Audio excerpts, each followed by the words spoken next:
Good evening, everybody. It's Tuesday night, so we're back with the All Arsenal show. You may notice somebody is missing from the panel this evening, so I'm pretty sure the rest of the panel will join me in sending all of our love to Liam, Sarah, and Bobby on their new arrival, Billy, at the weekend. We can't wait to see more pictures of him, and hopefully we'll have El Smuggo himself back on the channel next week, fingers crossed, or if not, we've got Jonesy joining in as my co-host. So, Josie, how are you? Yeah, I'm good, thank you. Congratulations as well, Liam and family. Great to see Billy fit and well and coming home today. But yeah, happy to take his seat. I know I'll be kicked out of it, and he'll want to get back as quick as he can. So yeah, but no, happy to fill in for him and to be on the show again, rather than watching that drivel that's on the telly at the moment. Anyway. Yeah, I think we'd all rather be here, wouldn't we, for an hour? Absolutely. And our other guests this evening, we've got Ryan himself joining us. How are you? Yeah, I'm all good. As I say, rather do this and watch Gareth Southgate or Fordgate. That palaver. I had to watch it on Saturday, and I was like, nope, not again. I'd rather be here with you guys talking all things Arsenal, especially with the cup final ahead. Yeah, and congratulations to Liam and his other and the family and all that as well. Absolutely. And joining us as well for the very first time this evening, we have Spencer. How are you? I'm doing fine. Thanks for having me on. Congratulations to Liam on the new edition. But happy to be here and happy to contribute any way possible. No problem at all. Pleasure to have you join us. So yeah, what we're going to do first, we're going to head into the women's section first this week, I think. So if you do have, as always, any questions, any topics you want us to talk about in the chat, do feel free to pop up. Ryan, is there anyone there at the moment to say hi to so far? There's a few. Got a few of the familiar faces. Got Alex in the chat says evening to everyone. I've got BX Gunner as well. And obviously, Spencer is in the chat as well, and Catherine's in the chat saying hello as well. Hello. And they're already gambling already. They're there nice and early this week, aren't they? Oh, yeah. Always, never in doubt. So yeah, as I say, we'll head into the Sunday fixture against Aston Villa, obviously away up at Villa Park. If you wouldn't mind, Ryan, to bring up the team sheet if you can there. There you go. Fantastic. I'll come to you, Jonesy, first, because we were obviously discussing the previous team sheet last week, weren't we? There are a few welcome changes in this one. For me, especially seeing Emily Fox back in there. But what did you make of this? And are you happy to see some other names step in this time as well? Yeah, I mean, that's the team I wanted last week. Do you know what I mean? But we didn't get it. But, obviously due to the Gold Cup and players being tired. But, yeah, it's great to see Emily Fox. She's been great since she signed for the club. She poses a real attacking threat on that right-hand side. And Russo, I'm a big Russo fan, so it's great always to see her starting up top. But that team was perfect team to start a game. Like I say, just wish we had that last week, but obviously we didn't. But we moved on, and and it was a good game at the weekend. Yeah, exactly. And I'll come to you, Spencer, as well on this one. Seeing as we've got a little bit of the American connection, what do you make of Emily Fox and how she settled into the team so far? I thought the game went pretty well on Sunday for her and everything. So I watched it. I watched the last two. Actually, I kind of missed a few of them because we don't get to see all of them over here in the States. And the team looked really good. It kind of reminded me of the West Ham game where you had all the shots and all the opportunities, and they finally fell through. But the team looked pretty good. The ladies looked very solid, and it was a good 3 points. So perfect. And Ryan, just coming to you lastly on this one, because I know you've been on Jones's back slightly about team selections and stuff. So, what did you make of this team sheet in the end? Well, again, I did a watch long on Sunday for this as well, as I always do, and my only gripe was Zinsberger in goal, because we've seen him throughout the season. If someone's slipping up or not consistently in form, he has no hesitation in dropping them from the outfield perspective. Yet we are seeing Zinsberger, especially since from West Ham, especially onwards, since the return of the winter break, make mistakes that have led to goals. And she had a massive, again, out of the 3 goals from Chelsea, the first goal was massively on her and her hands. She's got both hands on them. And I personally would have started Sabrina just to send a message to Manu and say, you've messed up. We've got someone, our second choice is back. You're going to have to fight for your place now for the rest of the season. Apart from that, though, I was happy. Happy with it. I was so happy to see Emily Fox back in the fullback in the starting 11 as well. Because for me, since she's come, so far so good. I'm impressed with what I'm seeing of her. She can defend and she can get forward and she can put a crossing from what I've seen so far anyway. Lotte can't drop her. She's in form, but arguably probably the most informed player in general this season for us from the get-go. Williamson back, got to get her minutes up. And obviously, congratulations to her back in the squad today. Touch wood, no injuries. Yeah. Again, I was happy. I mean, the only other thing on the outfield was Lotte mentioned it to me before as well.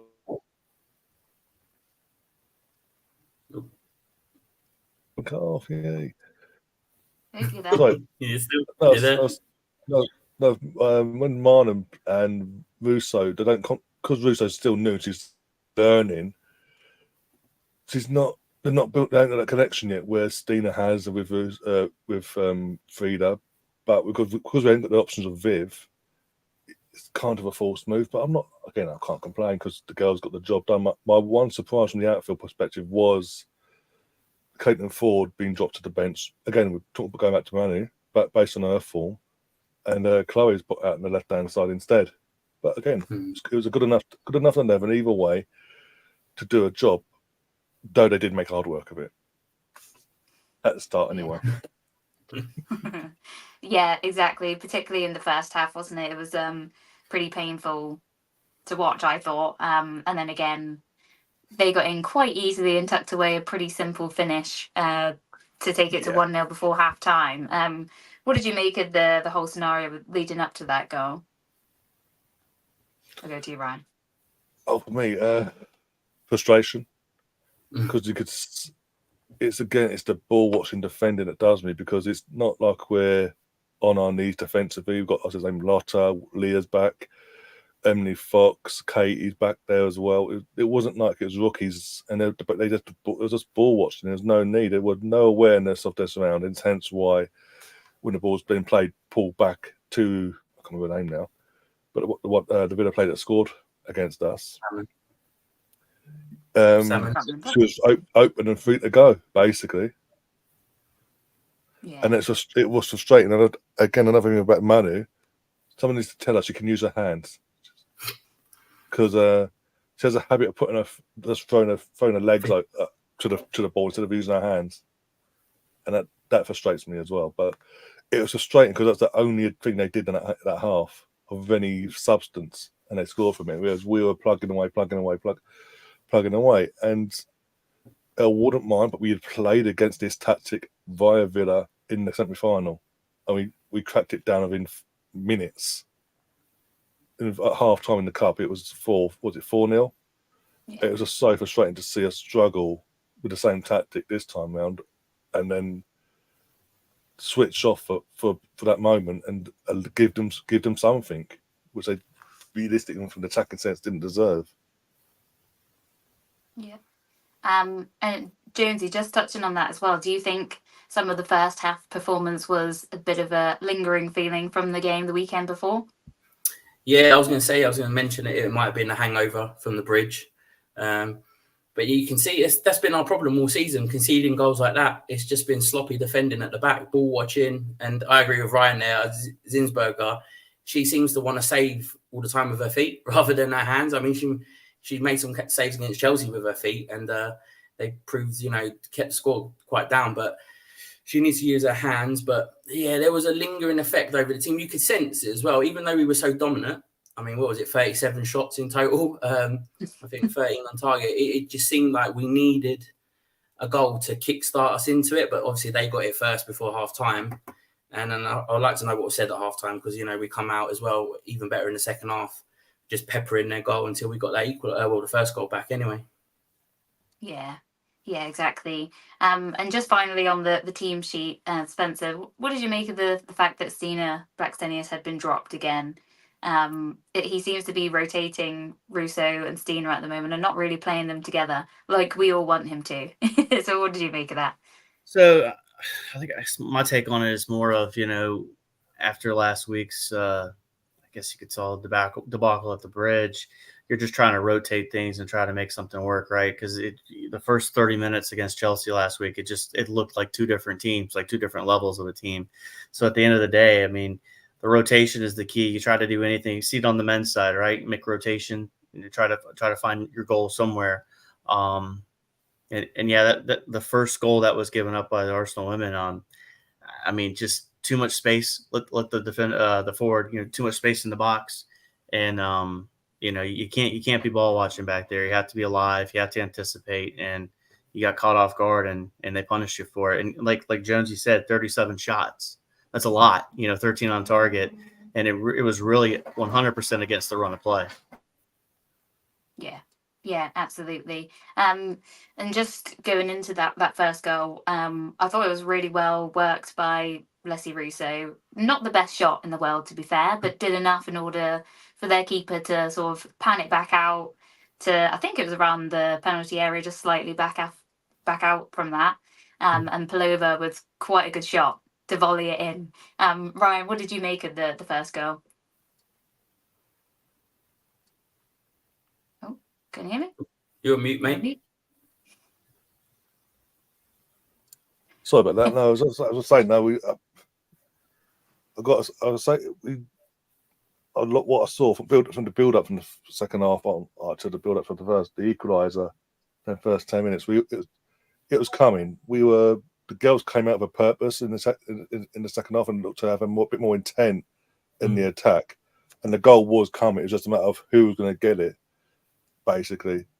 It wasn't the greatest shot initially from Alicia, but she had the shot. The keeper parried it, and it fell to one of the players this season you wanted to fall to in Palova, because again going back to what I say about Lotte this season, Palova's been one of our consistents for the season, and the fact that ball's come out at speed to Palova and she just runs onto it herself at speed. But when she has the shot, she's got so much control over it. She doesn't just lace it, it's just pure control, but with the power at the same time. And from there on in, it was like you knew what was coming. It was just a matter of time.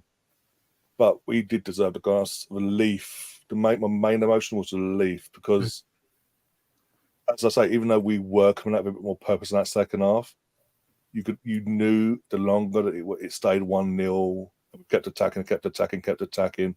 We saw it against Tottenham away in the season, 1-0 down. The longer it went on, they just grew in confidence and just parked the bus and did what they did back then. And you know that's what Villa would have done. Yeah, exactly. And then Josie, I'll come to you for the second goal.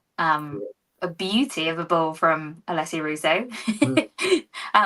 Arguably shouldn't be the one putting that ball in. She should have been where Lotte Ruben-Moy was. But a really brilliant ball in. The weight of it was just perfect as well. It kind of just lingered in the air and just fell straight onto Lotte's head. And she obviously nodded it in. What do you make of Lotte Ruben-Moy's performances this season and how much she's grown, and also the connection between the two as well? I mean, I dread to think where we'd be without her performances this season. With Williamson injured for most of it, she's been the standout player at the back. Pretty much the team this season. She's just Arsenal through and through, and you love to see her when she scores on the pitch, especially for Arsenal. But yeah, Russo, I love the ball in. To be fair, and it's always nice to see when a striker does that. It makes me think. Imagine if Stina was on the pitch as well, and them two were working together like that. I know loads of people call for them two to start more games. Probably we'll go into it Sunday. That's what I want to see. I doubt we will, but yeah, every time Lotte scores, it's great. It's like when Tony Adams scores for the men, or a proper Arsenal girl scoring a goal, a proper fan, a proper player. That's it. Everyone gets behind it, don't they? They love it. And yeah, just to go on to the last goal, Stina did come on in the end, and there was some good link-up play, as we all hoped for.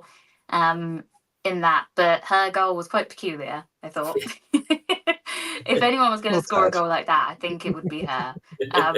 So obviously she slipped in the box. None of the Villa players reacted to it, and she managed to get up, have a shot and nutmeg 2 players and then the goalkeeper to tuck it away. Spencer, what did you make of the goal? Even though, like you said, she slipped, the presence of mind to get back up and just put the ball away, that's true goal scorer. And I was really surprised the Villa players it took everyone off guard. But yeah, I mean, excellent goal. I mean, it was well deserved too, because you just think about the men, what they did at West Ham in December, and they had all the opportunities, all the touches, and I know people I think they made a big deal about the potential handball, where it looked like she may have touched it when she fell down, but I don't think there was nothing to it. But it was well deserved, because just think of how unfortunate it would have been, all those opportunities, and you're 1-1, 83rd minute. It's got to be frustrating. You just lost to Chelsea, your big rivals, and so props to him to getting it through. I thought it was an excellent goal. Yeah, nice. And that's the thing, isn't it? It's all about, as I said earlier, kind of the hangover as such in the first half of the Chelsea game, but then growing in confidence as it went on, obviously getting the goals we needed, and then putting in a good performance by the end of it. So Ryan, do you think that will help us sort of bring in some confidence towards the cup final this weekend, now that we've managed to get the job done when we maybe weren't playing at our best? I reckon so. Yeah, I think this is the main thing to take away from Sunday. Yeah, we've got the 3 points on the board and all that. It makes sure that we don't get caught up by the chasing pack of Liverpool, because you don't have to fall away even further. It's more so that it's more important to get the win, because realistically, we're not winning the league title sadly this season. That's been put to bed early on. But it's more important to get the win, and just have the girls going to Sunday with some confidence, some belief that they can put the ball in, that they can cause an upset, because they will now. Chelsea will be favourites, like they were last year. They will be the favourites going into this, and we've just got to go with that belief again, like we did last year. But yeah, Sunday, the way we went about it could be key, because you can't always play brilliant and win and all that. Yeah. So sadly, sometimes you do have to win ugly, and we did it. We've shown we can do it a week before a final. So hopefully we can take that momentum into the final and upset Emma Hayes in the last hurrah, because I want that. I want that more than anything. I don't think I said this before. I can't stand Emma Hayes for some reason. I can't think why. Really? I think we're all on the same page with that. Yeah.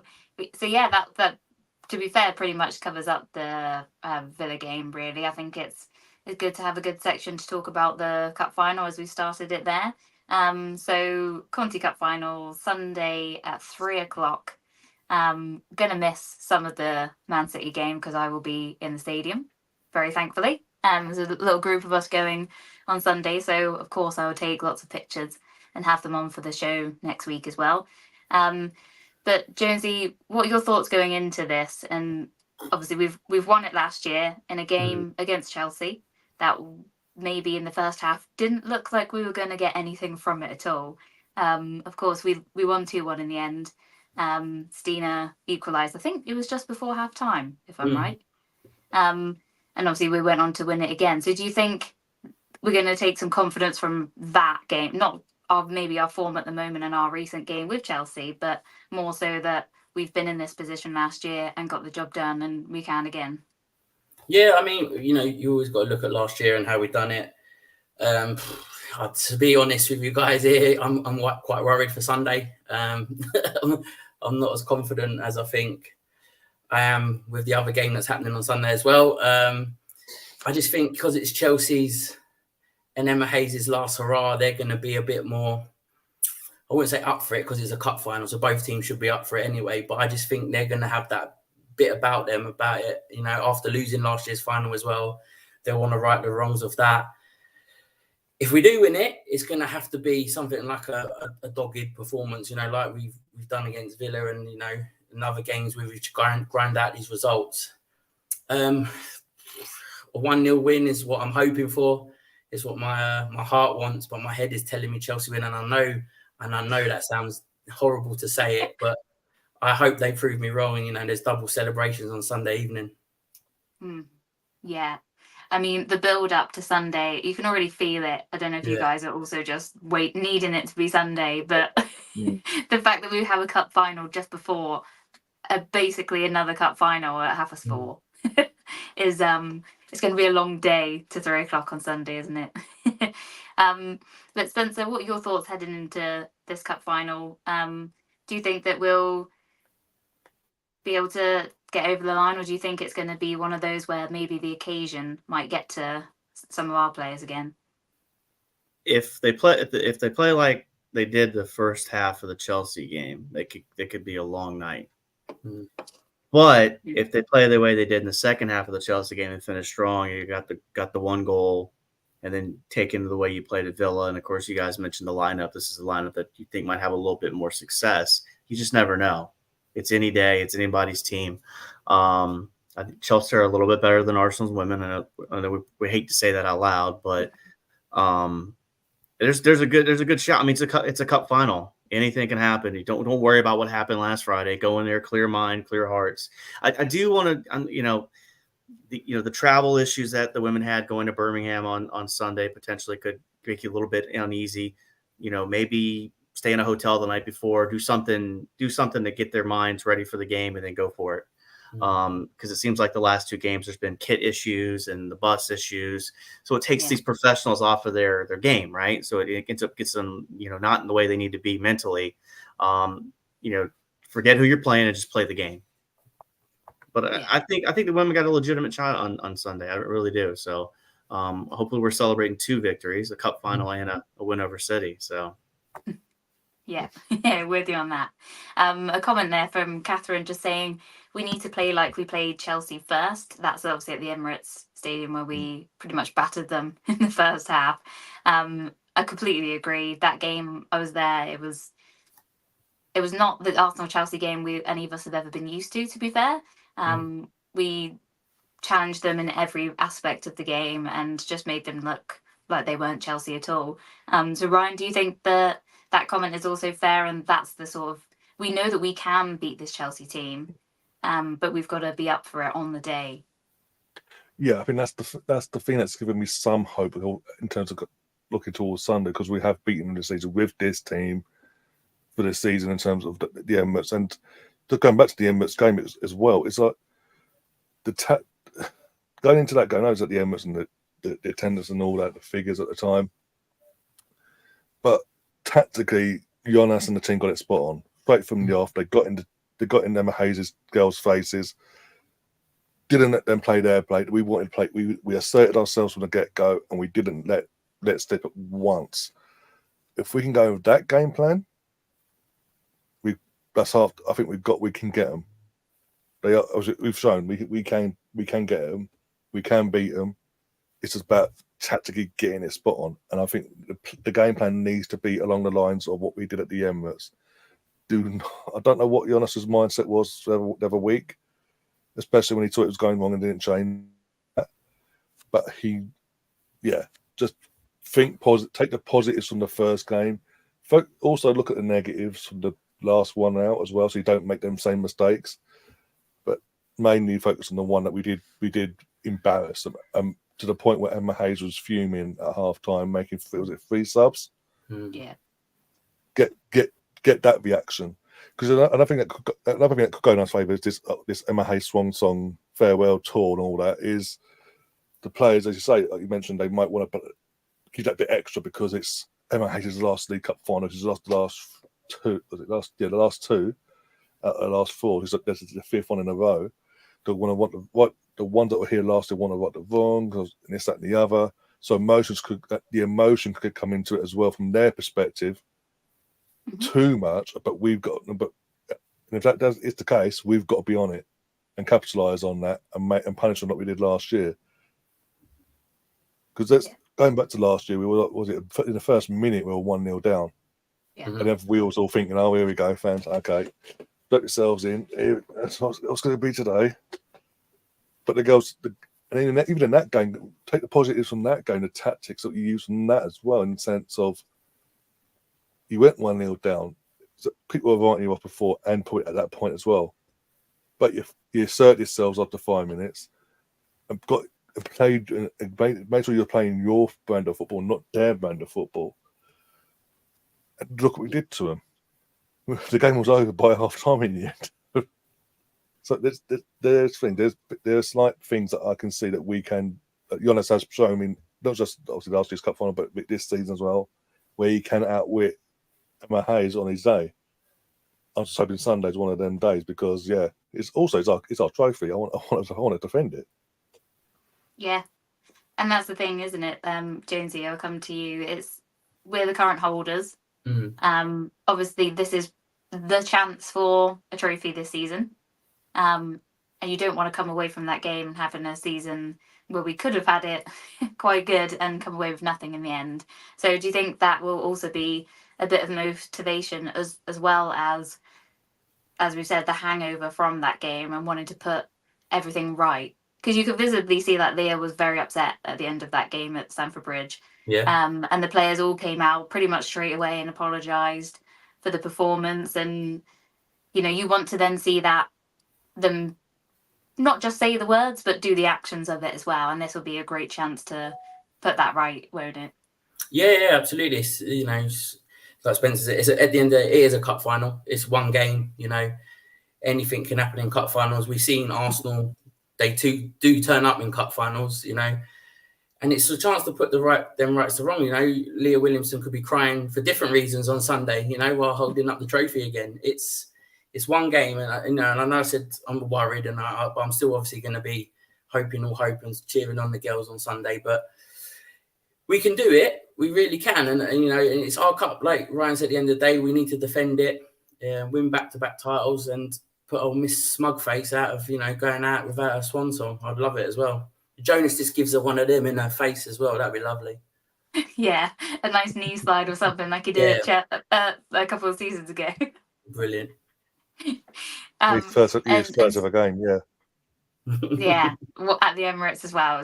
It was wonderful, wasn't it? And again, that sort of reminds me that the words that she had said in her interview after we won it last season as well, to say, oh yeah, well, they're not used to winning anything, so they can enjoy it now. Mind games like that with her as well. That's why we don't like her. Yeah. From a club that's won the one trophy she hasn't. And multiple trophies before she came into the game with her at our club as well. Exactly. That's what riles us all up, I think, isn't it? Is the tactical. I mean, it's probably genius from her point of view. But Spencer, what do you make of Emma Hayes and her mind games? And do you think that's something that we should even sort of acknowledge on the day? I mean, Jose Mourinho does the same thing, right? He says the one thing about you, but I always say if he's complimenting you, he doesn't really respect you. And I saw a quote that I guess Jonas had said about this game is not about revenge, but about doing what we can do and playing our game. But there is a little bit of revenge in it, right? I mean, it's not completely true, right? At the end of the day, and that's fine to say that out publicly because the last thing you want to do is actually give your opponent bulletin board material. But yeah, I mean, this is probably what the Arsenal women can achieve this year is this cup final. The league is a little probably too far off. I mean, weirder things have happened, right? But you need City and Chelsea to mess up. And the reality of both of them to do it is very unlikely. But, you just never know on the day. Like Jonesy said, you just never know. So go out there, play confident. Don't worry about what happened at the bridge. Don't worry about anything else. Maybe look at the game that you did have success with them and come with a good tactical plan there. Run with your best 11. Don't worry about the next game and go win the cup final. I mean, they can do it. They're talented enough, and maybe get Chelsea in card trouble early if you can. Just sell some fouls. Get James in trouble. I can't stand watching her play, but yeah, I mean, we'll see what happens on Sunday. So yeah, you make a good point there as well. I think, especially in the Stamford Bridge game recently, it was Lauren James just running the show all day long. We were too afraid to even try and tackle her or get stuck in. So I think it's always important to get the foot in there, a little nudge of the elbow early on and just show that we're up for the fight this time. And if they're not going to have the game that they recently did against us, and it's going to be different. But I don't know if you guys know, there's some stats that the Conti Cup released earlier. So we we currently have won 6 Conti Cups, or whatever it was called, obviously through time as Mhm. well. Out of 9 games that we've played, so we're actually, when it comes to finals in this competition, we are notoriously the winners. You know, it's not something that maybe we've gone to so many finals and not quite tipped over the edge. So do you think, Ryan, as well, that may help the likes of like Kim Little that's been there through those couple of wins, and Nia Williamson, obviously? Do you think their experience will then sort of help us through that as well? Yeah, I reckon so as well. Because again, I think we had them obviously a part of it last year as well. I think that's probably another reason why we did so well last, because we had them both there last year as well to lean on. And as you say, notoriously our history in the when it gets to this final is strong. Let's be brutally honest about it. But I think it can happen again, and it helps. What help them to even more is the players that are there, that the bulk of the squad that are there last season are still here. That they'll have that feeling as well. But yeah, I reckon so. The fact that they do lean off each other as well in terms of leadership and all that. So I don't see why not. And it's another mental thing just before you walk out, but for the build up for the next few days is remind them last year, remind them of the club's history in this competition when it gets to the final, especially against Chelsea, because most of the time we do win this is against them. Yeah. And another good comment from Catherine, just about Lauren James, really, saying that she, obviously, we understand that she is a good player and we can't really deny that. However, she does have another side to her, which is her anger management and some of her. She has a tendency to lose her head really quickly, and we've obviously seen that in the World Cup. That was the moment for me in the World Cup where I was just like, nah, you're not my kind of player. If you're going to do that at this stage, there's a lot to learn. Jones, do you also agree with that? As maybe that's something we can aim for, not in a bad way, but get into her, maybe put a tackle on her, wind her up slightly, and let her lose her head. Yeah, I mean, if I was Jonas, I'll be straight away on Sunday saying, Katie McCabe, go and put one on her. First 10 seconds of the game, just to put one on her and then, let her bite back and stuff like that. Katie McCabe can be shithousery at the finest. So if you just let her target James, I'm sure James will bite back. But I don't like James. I don't like her or her brother. They just seem, both of them, a bunch of arrogant, can you swear on this channel? Pricks, basically. But knock yourself out. Yeah, I've seen Liam, so yeah, I probably can. But yeah, they're a bunch of arrogant pricks, the both of them.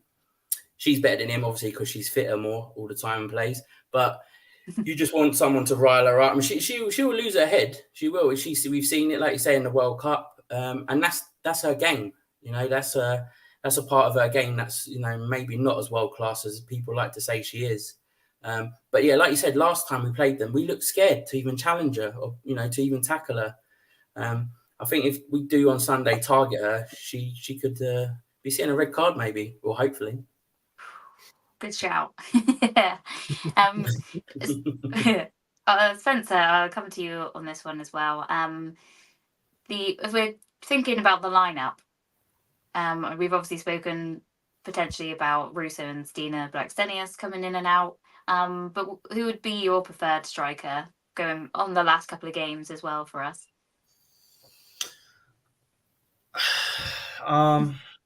Or front three. So it's Russo or Stenius. I'd probably go with Russo. I'm a big fan of not putting your best 11 out there. I know, hear me out when I say this. I always like leaving a wild card on the bench, because if your best 11 doesn't get it done, you always have to have someone you need to turn to. I know we always talk about Trossard starting for Arsenal, but I love Trossard as a sub and what he brings to the team. Yeah. So I would probably start Russo if you want my opinion on that.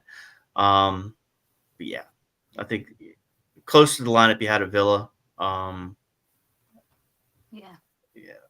Go for it. Have a go for it. So, Ryan, what about you? What would be your preferred front three for Sunday?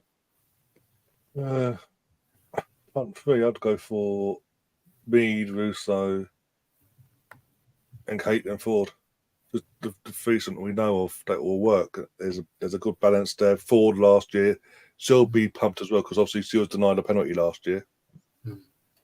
far as I'm concerned. That was when she got taken down near the end of the second half. That was a pen. Yeah. She has, and obviously being taken out this match day 11 from Caitlin's point of view should stoke her up for this final. And she can cause trouble. We saw it again at the Emirates early on in the season. She can cause trouble with the Chelsea defence. Yeah. I think her and Russo can work well with each other as well. Okay. Jonesy, what about you? Any different? Yeah, echo exactly what Ryan was saying. Caitlin Ford for me and Russo, we've seen it all season. And me, that's what we've been used to. With Stina coming on off the bench, I think that works quite well. She's basically our Trossard. If she works better coming off and gets a goal, we saw it at the weekend as well. But yeah, Caitlin Ford, she will want to definitely be up for it as well. So I would love to see that three: Ford, Russo, and Mead. Nice. I do have to slightly disagree.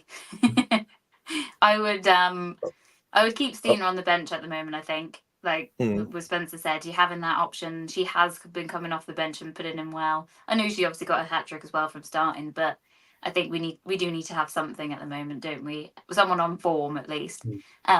But I would put Lacasse on the wing. I think she offers so much more energy tracking back as well. The games I've seen her live, she's been the standout player for me, to be honest.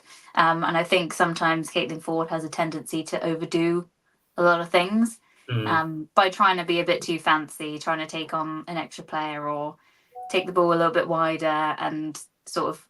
And she doesn't. If she loses it, she doesn't track back as much for me. So yeah, I'll just throw one out there just to say it will go a little different for me. But arguably, whatever the team is what we're going to deal with, isn't it? So it doesn't really matter. We'll get some predictions as well for the scoreline if we can, and I will come to you first, Jonesy. What are you thinking? So yeah, it'd be a 1-0 with Russo scoring. God. We'll dog it out last 10 minutes. Oh, I hope not. Nice. Obviously to the chat as well, don't forget to put your preferred front three for the game or your score predictions as well. Spencer, what about you? What are you thinking? I'm going 1-1 penalties. Oh my days! That's worse than mine. You do realise there's a Man City game that coincides with this game at the same time. Listen, Sunday is Easter. You're not only going to have the stress from your family, but you're going to have the stress from the Arsenal. So you're welcome. I like it. Ryan, do I dare come to you for yours? I'm going for 2-1 Arsenal. Stina with a winner as well. Come on, get the winner. Like she did. No. Just yeah. And we I win. will say, look, just in Stina's defence as well. Nothing wrong. I have nothing against Stina, especially in the last 13, 14 months since Kelly Smith's come in as the attacking coach. Noticed the improvement in Stina as in her overall play, not just in terms of her goal scoring, but her overall play is so much better now with Kelly Smith coaching her. Yeah, that's a good point, actually. I think I'm going to go 3-2. Oh my days. I do think it. I do have a thing. I normally go safe, don't I? See, I do think that there might be a bit more of a challenge, and both teams will be up for it a little bit more than the other day. 7-7 draw. Yeah, I don't think so. Hopefully not on penalties, at least. Imagine 7-1 penalties, and it goes to the goalkeepers or something to take it. Oh dear. No, thank you. And I think Catherine also put 2-1 to Aston as well. So, yeah, I think that's a pretty safe prediction, isn't it? It'll be a nice scoreline, get it done as well. But yeah, I think, as I said, I'll take as many pictures as I can in and around the stadium on Sunday, trying to get the atmosphere going. So if anyone can send us any pictures of if you're at the game or if you're watching it in a pub or at home, or whatever you're doing, then do send it on social media across to us. We'll obviously promote it as we get close to the weekend as well, so we can show them all in the show next Tuesday as well. But yeah, just before we head into the men's section, I think it's a nice nod just to say that we've obviously got Declan Rice captaining England this evening. To me, it's obviously a great achievement for him. And I don't know if you guys know, but he is the 10th Arsenal player to captain England, and the first for about 20 years. So, Jonesy, what did you make of that announcement yesterday? I was half and half. I was happy, obviously, that he would be captain on his 50th cap. But then the Arsenal side of me was like, no, I don't want him in anywhere near this match. Pull a hammy, pretend to pull a hammy after 30 seconds and do what City players do. But, it's lovely for him. He must be buzzing. Don't get me wrong. It's, I'm sure he's thinking about, captaining England tonight rather than what's happening as well at the weekend. But, it's fully deserved. Other than what these drivel West Ham fans are saying, he's come on leaps and bounds this season. He's probably been 10 times better for us this season than he ever was for that drivel mob, or the European Super Champions of the Galaxy, whatever they're called now. But yeah, no, long may it continue. And hopefully, after the Euros, we get a new manager for England, then he becomes permanent captain other than Big Nose. Yeah, can you imagine? Ryan, I'll just come to you on this one as well. Obviously, we didn't speak last week after the whole Ben White situation came out, but what did you make of his stance of I'm putting Arsenal first? No problem with it. I am pro club or country. I've not had the interest in international football, and everyone goes, "Oh, Southgate's done this, he's done that, he's brought everyone together." We ain't got me, so no. I just, especially at this point of the season, when win the title race and all that, I want my players to be fit. I don't want any excuses of fatigue, hamstrings, this, that, and the other, knee injuries. If he can keep himself fit and go on, even if he goes away for a couple of days like he has done with his other half, so be it. As long as he's not causing himself any physical issues. So I want him back for the Arsenal. That's simple as. And the people that have got issues with it need to suck it up and go away, because there's been bigger, with all due respect, there've been bigger and better players that have literally just said, I don't want to play for England at all, period. And they haven't had the backlash. I remember when Ben Foster pulled out completely under Capello because he wasn't getting picked. No, there wasn't this backlash.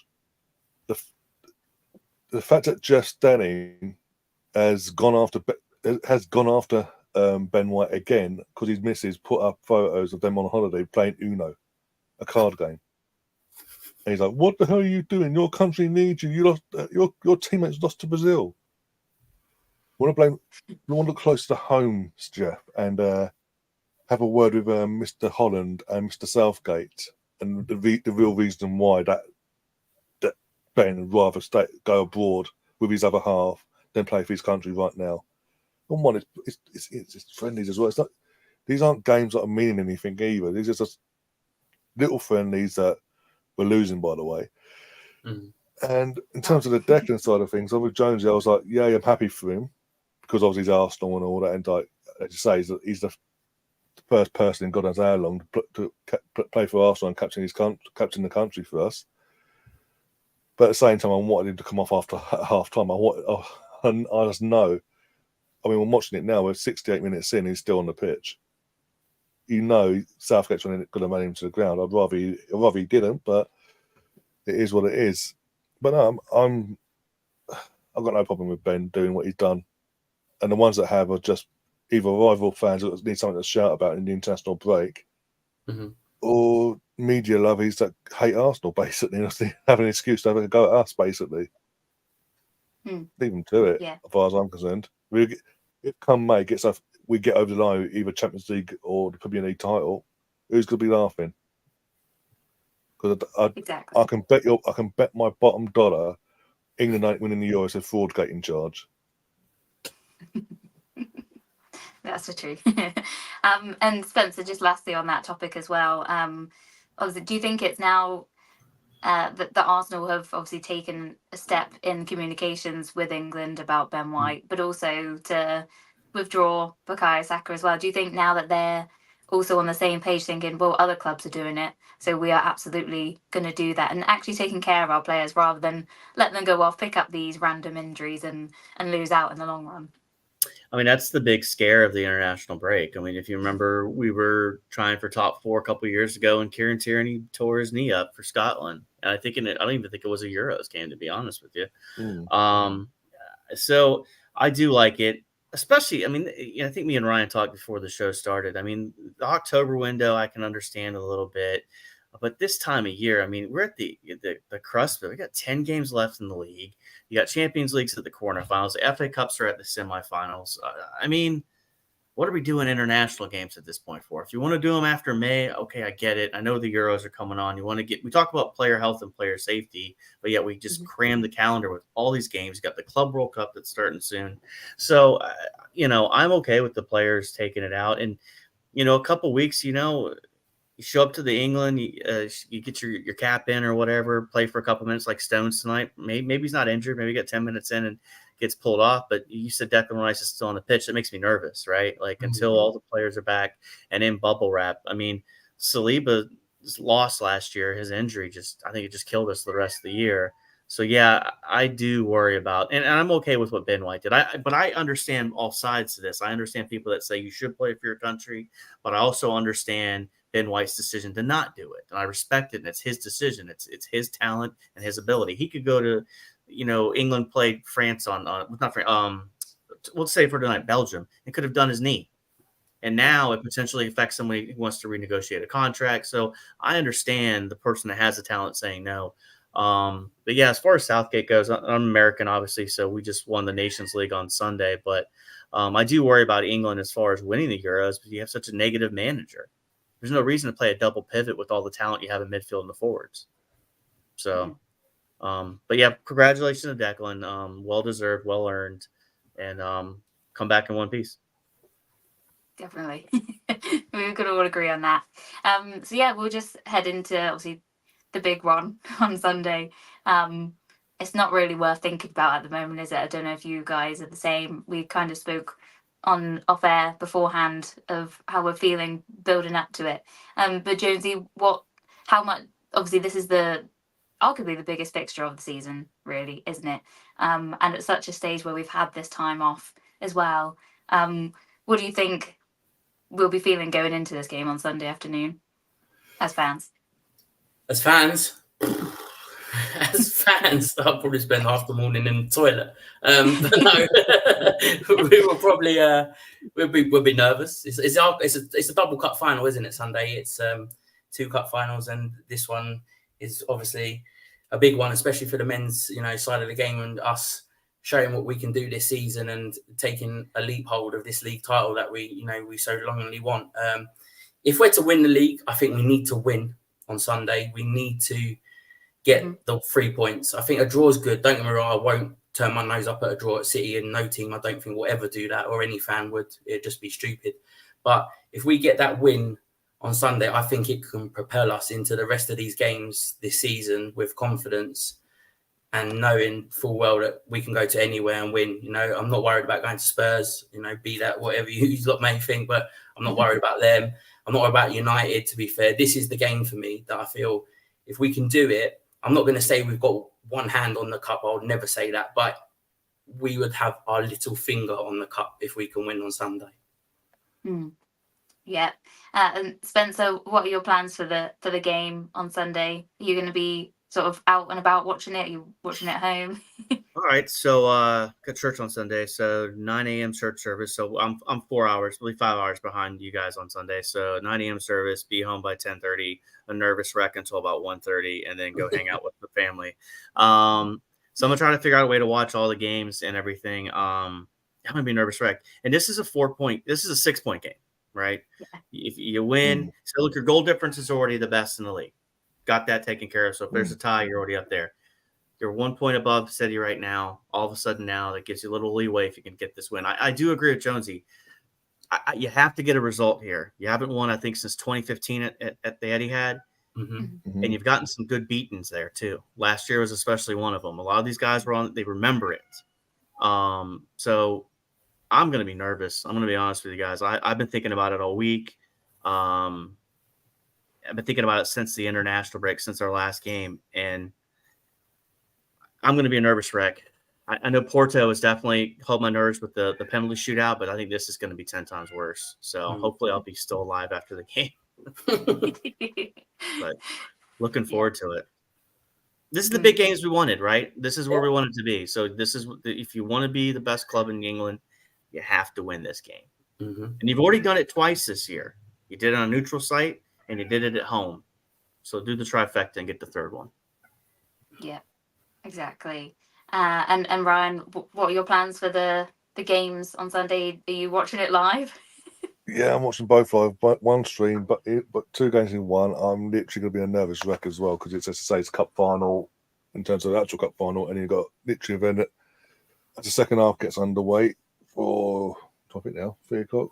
Second half will be deep underway actually by 4:30. So hopefully we'll be 15 minutes away from lifting a trophy, and in the meantime, our lads will be hopefully doing their bit. I do agree with everyone else. Like, we do need to get something. We can't afford not to get anything from this game. The worst case as a draw. You take a draw. I'll take a draw right now, all day long. But the win would do something even more for this team going into the remaining 9 league games after that. Because right after this, we've got Luton midweek as well. So if we can go to City and get a win, and then obviously we come back to the Emirates on, I think it's Wednesday, or I think it's Wednesday next week. Yeah. We can just go and cruise. We can literally just go with confidence of the high of doing something against City like that. Take it to Luton, do what we've got to do what we should be doing there, and everything just game by game. But the confidence that City game could give this team. Because let's be honest, it was this fixture last season that pretty much condemned us to not win the league in the end. It pretty much rubber stamped that we weren't going to get over the line in it. They're going to catch us and do what they do and this, that, and the other. So it's a big, big game, and I'll take the draw. But if we can win, I think we've got, as Jonesy said, we've got a pinky on it. On the trophy, get that pinky. The touch is up there. It's there for us. Then, not completely there, but it's there. You can see it now. See clearly. You just got to game by game, but bang, bang, but 4 focus ahead. But the confidence that just got ooze out of the players from that point onwards. We've seen it. I've seen it growing up with back in the Wenger Fergie year, and the first as it was starting off in the '98 season. We went on a massive winning streak and then went to Old Trafford. Owen Miles with the winning goal, and the confidence going to Old Trafford and getting that win just propelled the team onwards to get over that line in the end. And this could be a similar thing this time round. But I'm gonna be nervous for the entire 90 minutes for both games. Hopefully, he does 90 minutes for both games. I'll be an absolute nervous wreck. Yeah, I agree. I'll need people to help me out, put it that way. I think it's going to be a bit of a help that I'll be in the ground at Wolves just to take my mind off that game afterwards. I'm obviously going to be gutted to miss the start and the build up, and I think we'll miss maybe at least the first half an hour. But I'm sure all of us together will be looking at our phones, waiting for it, and I'm sure someone will have it on in the ground around us as well. That's how big it is as well. But yeah, Jonesy, obviously thinking towards the starting lineup. I think we're pretty confident that Martinelli's not going to be involved. Obviously, he's not going to be out for the whole season, like we've seen some comments being thrown around yesterday. He's in the world. Yeah. He's out the whole season now. But I think we can guarantee that he's probably not going to be involved this time. So you're hoping to sort of see Jesus come back in, or are you thinking Trossard to come in and keep it as close to the last 11 that we've had? I mean, there's a lot of rumours flying about in there that we could see Partey come back into the squad as well at the weekend. Jesus could start as well. But I wouldn't change things. What's been working for us the last couple of weeks is the Havertz factor. He's been working quite well. As that number 9, 10, whatever he is, he's all over the place, it seems, up front, and I think it works quite well with this current setup we've got in the team. So I wouldn't change things. if you need to, Jesus and Partey are brilliant subs to bring on in a game if we're chasing, if we need to hold on. But for me, I wouldn't change anything, and I would start Trossard on the left and go with what we know. But yeah, hopefully Martinelli, I mean, my mum's friend's son, sister, saw he's shopping in Tesco's, and apparently he's fit, so he'll be all right. But yeah, we might see him for the Bayern Munich game. Hopefully, that's what I've heard, but I'm no in the know. So, but yeah, I'll go with what we know best. Yeah. Spencer, is there any difference to the starting 11 that you'd like to see, or maybe that Havertz remain up top?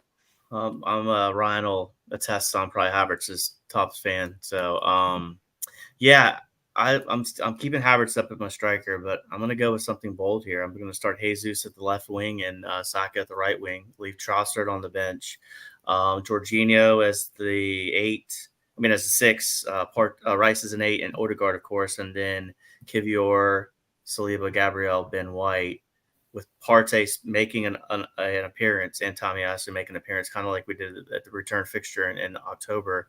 I would like to, if we have Jesus and Saka on the field at the same time, because you're going to see a lot of rotation. And yeah, he's going to be playing left wing in theory, but you're going to see people move all over the place. And I think it's all about creating the space and making this midfield solid, right?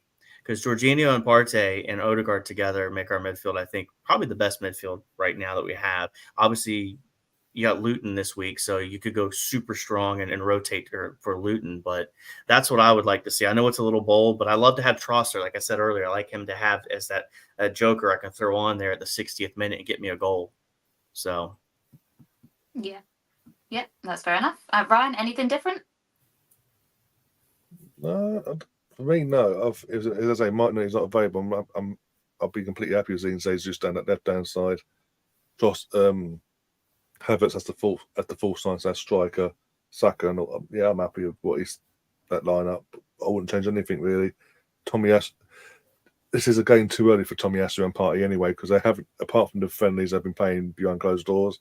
They haven't had the minutes, so it's too much of a risk fitness-wise in just alone to risk in just a big game like this. If anything, yeah, say bring, as Spencer said, bring them on at some point if you can. Other than that, I wouldn't start them. But I'll start them against Newton potentially, depending on how we go against on Sunday, obviously. But yeah, I wouldn't change anything. I'll be happy with whatever our strongest 11 we can possibly put out there. Yeah. And that's the thing, I think, as well, isn't it? It's the consistency of the team playing well. You don't want to sort of disrupt that and bring, like we have before, bring someone in that's maybe suited for that game, but not in particularly ready for it.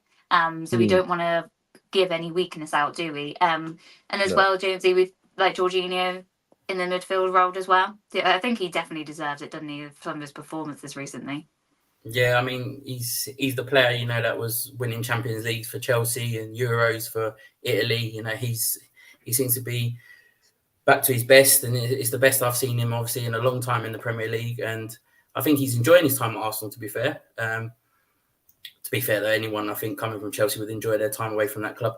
But he seems to be, that anchor in midfield, and it's allowing Declan to get forward a bit more. We've seen him get some goals as well, and it's, giving the freedom for Odegaard to just go where he wants and play balls where he wants. But yeah, he fills me with confidence. When I see Jorginho starting, I feel that little bit more confident that he's not gonna. I know he played a wayward pass against Spurs at home, but he was, wasn't great then. But since he's come back into the team, he's been that anchor in midfield, and I'll keep him there. If he can stay fit for the whole of the season, he deserves to keep his place. Yeah, absolutely.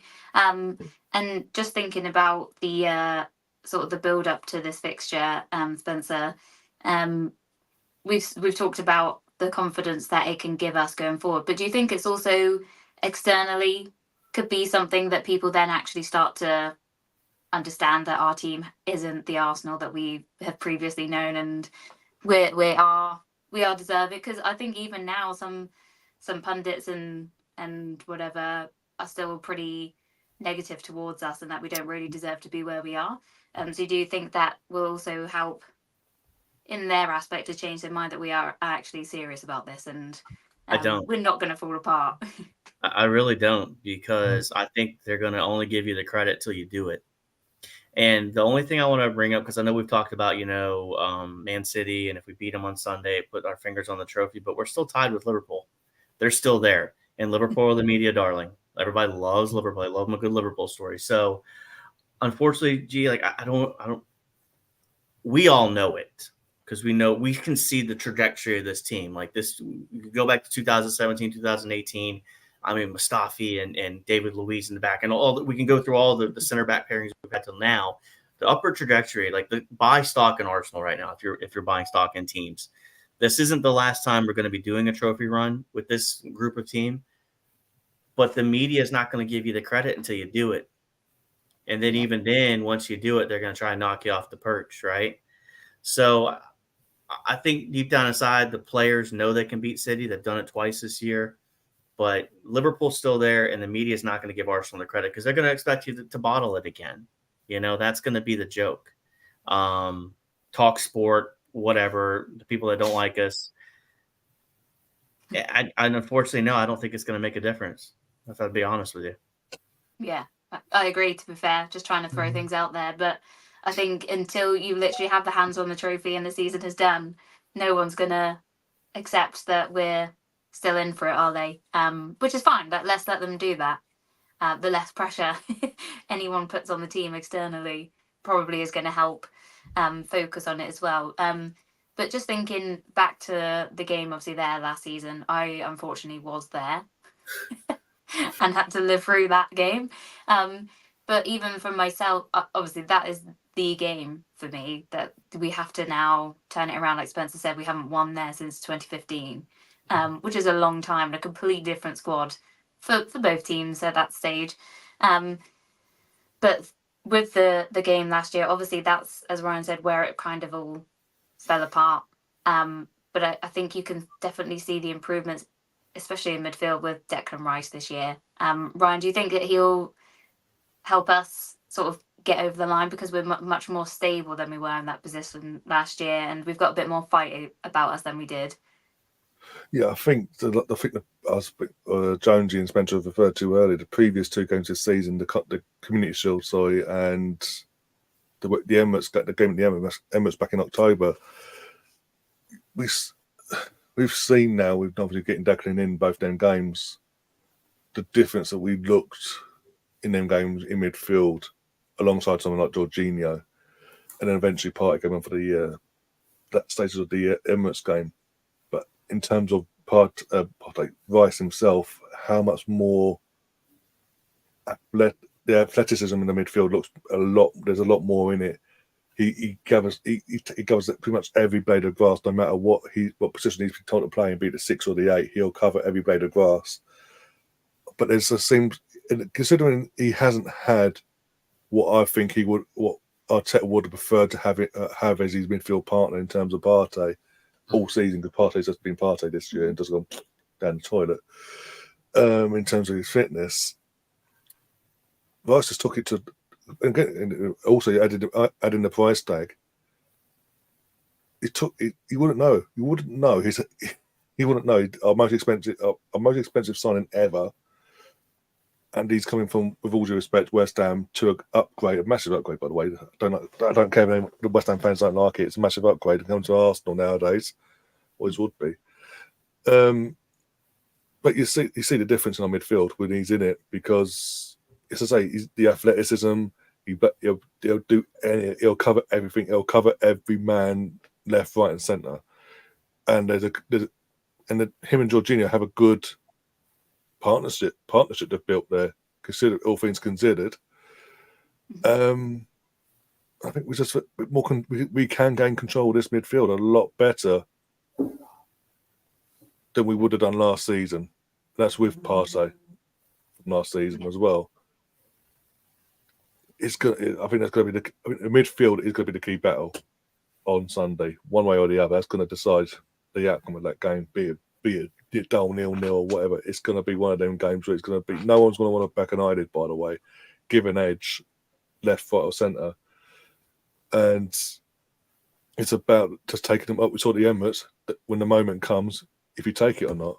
If not, it'd be a dull 0-0. But we'll take as long as we get something out of it. But yeah, it's about it's gonna be like it's not gonna be end to end swashbuckling left, right, centre football.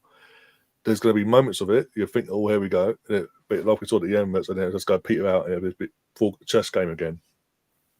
But I think Declan, especially in that midfield, has improved us, and I think we do have a lot more control in general in that midfield now. Yeah, I agree. And Jonesy, just thinking about obviously David Raya and the confidence he's got since the penalties. You could tell how much it meant to him and how much he loved that moment as well. But also to have Saliba back for this game, because he was out for the game last season. So the stability in the defence as well, alongside Gabriel, how important those three are going to be in regards to keeping, the guy up top. I don't want to say his name. I don't want to say anything to jinx it, but to keep him quiet, because obviously he's one of arguably their biggest threat. Yeah, no, I mean the game at the Emirates, Saliba had him in his pocket, didn't he? He out-muscled in, bullied him to the ground, and it was, you haven't seen defenders do that to him. But Gabriel's there as well alongside him, and I'm confident when you got them two in there, that they could handle pretty much any striker, to be fair, in the Premier League, including him. But it's key. We just, we have a good game. We keep our heads about us. He can be marked out of a game. We've seen it, and he hasn't been great this season. I know he's had a couple of injuries. I'm not going to mention his name either. But yeah, he's had a few games where, he's missed sitters as well this season, which he would have put away last season. But if there's any two centre-backs that I want us in our squad to come up against him, it would be the two we've got now in Gabriel and Saliba. But I think it's just where the wings are on Sunday that are key, with Kivior and Ben White, just hopefully, they can do their jobs well. And it's a big test for Kivior, I think, this game on Sunday. But with that back four, with Saliba and Gabriel and Raya, I think it just feels confident to hold up the whole of that back line, and that feeds into the rest of the squad going forward. And arguably for the first time actually having confidence in the back in the back line going to a place like that will obviously help somewhat with the nerves going into the game. No Rob Holding, G. That's all no Rob Holding. He did score last time, to be fair. He did, but we lost. But thank God. And Spencer, you put a comment in the chat there, just a good topic of conversation. Ederson's likely to not to be in goal, isn't he? So obviously he's quite a good goalkeeper, isn't he? He's very good at blocking shots, and also coming out as a sweeper and sort of killing any attack out of nowhere. So do you think that we could also use that to our advantage? Yeah, I mean, you got to think. I don't know if Ortega played any international ball during the last 2 weeks, so sorry to look that up before it came on. But yeah, it's any bit advantage, right? I mean, if we were to lose Raya right now, Ramsdale's an amazing backup that could do the job for us. I mean, Ortega's done well. I mean, even I think is it Keller who's been playing for Liverpool, if I'm not mistaken? He's done well. So I mean, it is an interesting. So if we don't have Martinelli, okay, but they don't have their starting keeper. So which would you rather not have? You'd rather go into this game without Martinelli than you would your starting keeper. So I think it is going to be interesting to see how he deals with the pressure. I mean, obviously he came in, subbed in, and played well against Liverpool in that 1-1 draw. But you just never know, man. Like it's a big moment. He's had time to think about it, right? I mean, this is a massive game for them. I think Pep knows that this could be potentially their chance. If they lose this one, they might be out of it.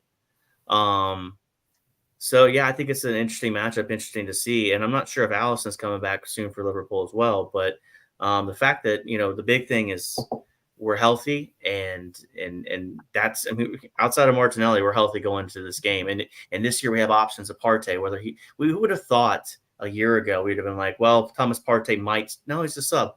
Like we would have never said that. So this just shows the levels that this club has come by bringing in Declan Rice, Kai Havertz, Timber as well. I think he's going to be excellent once he gets back healthy, and that's another option we're potentially going to have. He might be a sub on Sunday. I mean, there's no telling. So, but yeah, the Ortega thing is something to definitely keep an eye on.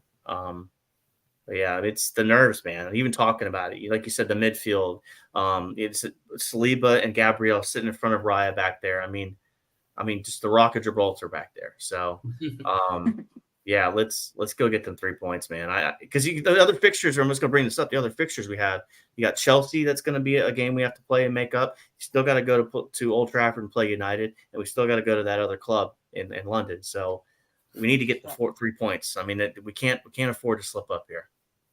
Yeah, fully agreed. Another good comment from Catherine as well. We're going to head into that. Kyle Walker and John Stones are injured. Might be out of the game for Sunday. Yeah, of course. Ryan, what are your thoughts on that? I think we're all on the same page. I think not believing it. I mean, Ben White, Saka. I mean, Saka did it, so before they get balls even kicks, so technically, can't really complain. Yeah. It's just, look, it is what it is. It's all the mind games. It is. It's like I said about Ben White earlier.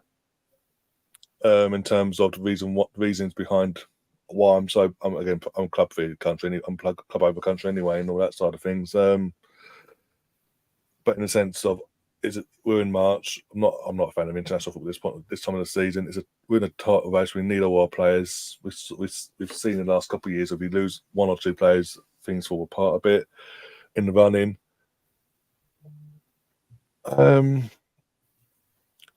Man City are famed for Man City, not just Man City, but because we've got Man City coming up. But Man City have done this before, where they pull up players that fail an injury the game before, just coming into the end of the last penultimate game before the international break, and then they'll be like, "Oh, I'm injured." I mean, we saw it last year with Haaland. This time last year, exactly. Took a knock, went off. Oh, he's got a knock. He's got a knock. Came back, first game against Liverpool, he's in the starting 11. Teams do it now because at the end of the day, there's so much money in the football, especially when it comes to Premier League and all that. They want, even with Man City, all their 115 charges, still want this league title, and they're not going to want to just roll over and allow us to go, well, there you go. You have it, Arsenal, for this year. We're going to risk it this year. No, they want the forfeit as well, as much as we want to end our 20-year drought ourselves. So again, Jones and Walker went off the way the fact he cleared the ball off Maguire's head and went, "That's it, I'm done. I'm out of it. I've got a hamstring now. I kicked that ball at Maguire's head, and now Stone's doing his thing tonight." I'm not surprised. Teams do it. It's the dark arts, as they say. Mm-hmm. And when people online lose their minds, oh, that's giving us hope. No, don't get carried away. Wait till the team comes out first. Then, if they're not dead, then you celebrate. Because back when we played City back in October, obviously we all knew Rodri was out because of suspension. But obviously we didn't know until the last. We're getting rumours about Saka, and obviously it's this, that, and the other. And everyone's losing their minds. And I was like, let's just wait first, see what the team is, who's playing where, and if he is out, who's covering him, and just play it by ear. Mm-hmm. But again, I'm not getting carried away. We all know what they're doing. It is what it is. Game playing the game. So, and they're the masters of it. We're doing it, but we've done it as well. So we can't really complain either way because we've done it as well with Saka and Benjamin doing what he did before the international break. Anyway. Mm. I'm very annoyed at Southgate for playing Declan for the entire match tonight. Didn't take him off at all. It was good. As soon as he had the captain's armband, you knew he was not going to come off that game. That's just not going to happen, is it? Sadly, not no. Never mind. But hopefully, are they finished yet? Or are they still playing? I think it's just about to finish. It was in injury time as I switched it off because it was 2. Good. Yeah, it's finished now. Yeah, 2-2. Perfect. Well, there we go. We know that we've got through it. We're safe, say, and now he's going to be coming on his way back over. Yeah, I will say this as well. Foden, from the international point of view, is a fucking fraud. I've literally the amount of chances he's wasted tonight. I've watched is unbelievable. But for Man City, you're scoring because he's surrounded by superstars. Mm-hmm. Yeah. Just saying. But no, he's better than Saka apparently. Okay. No, we don't need to listen to any of the online hype because they're always wrong, aren't they? Let's be real. It's always aimed at the wrong, and it's to rile us up all the time. And most of the Arsenal fans fall for it every single time. Out of the two, who's got a source of Nando's? That's all I'm going to say. Yeah. Well, I think that will lead us into some predictions before we finish up. So, as always, in the chat, if you want to put your predictions in there as well. Jonesy, I'm coming straight to you. What are you feeling? What are you thinking? Do you want to say it? I don't know. I'm getting 3-1 to Arsenal. Oh, fuck's sake. I couldn't predict goal scorers though. No. Spencer, what about you? All right, so I'm gonna go with a. God, what do I want? All right, what I want is a 4-1 Arsenal. That's not gonna happen. I'm thinking it's probably gonna be 2-1 Arsenal. I think Holland scores for them, and we're gonna have a Saka goal and a Declan Rice off a header. So, Nice, yeah. That's a good shout. That's a very good shout, Ryan. Can I give 2 just to cover my arse? I'm gonna go because I said I'll take a draw, so I'll go. In terms of if it's a draw, it'll be 2-2. If we win, 3-2. Goals. Yeah, I think it's gonna be one of them. It's either gonna be cancelling each other out and literally just going toe to toe, or doing that, but we just get over the line in the last dying moments of the game and just hold out for the last 10 minutes. Right. I'm gonna go with the home and go 1-0. I think it'll be tight. We're both coming off obviously an international break, so I don't think we'll be in the best flow we've been in this season. So yeah, I can see us nicking a nice goal, maybe a deflection like last time. But I'll take absolutely anything, as long as we come away from there with something. I think that's the most important thing, just to keep the momentum going. But of course, we always want to win and back us to win. So yeah, we have had quite a few actually. I'm just going to scroll through to find a couple of them. I think somebody also said 3-1. Yeah, Catherine, sorry, she did say 3-1. A tight and scrappy 3-1 Arsenal.